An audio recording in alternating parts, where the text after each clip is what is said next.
अंधकासूर नावाचा एक राक्षस होता. ब्रह्मदेवाने दिलेल्या वरदानामुळे जमिनीवर पडणाऱ्या रक्ताच्या प्रत्येक थेंबापासून एक असुर निर्माण होईल, अशी शक्ती त्याला प्राप्त झाली होती.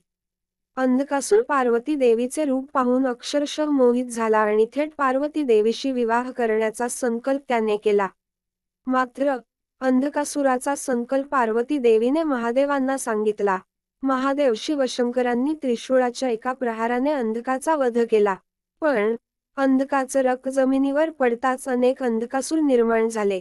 ब्रह्मदेवाने दिलेले वरदान महादेवांना समजताच त्यांसमोर मोठा पेच निर्माण झाला. कारण निर्माण झालेल्या अंधकासुराचा वध केल्यानंतर त्याच्या रक्तातून पुन्हा अंधकासूर तयार होत होते.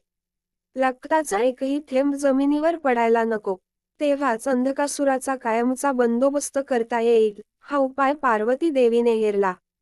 पार्वती देवीने ब्रह्मा, विष्णू, इंद्र अशा सर्व देवतांचे बोलावून त्या देवतांमधील स्त्री शक्तीचे आवाहन केले.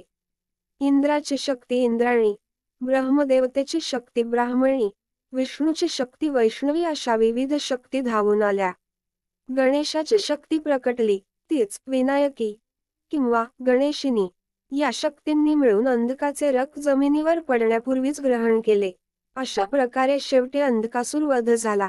विनायकी देवी म्हणजेच गणेशाचे स्त्रीरूप किंवा शक्ती हे सिद्ध करणारी एक दंतकथा पुराणात पाहायला मिळते.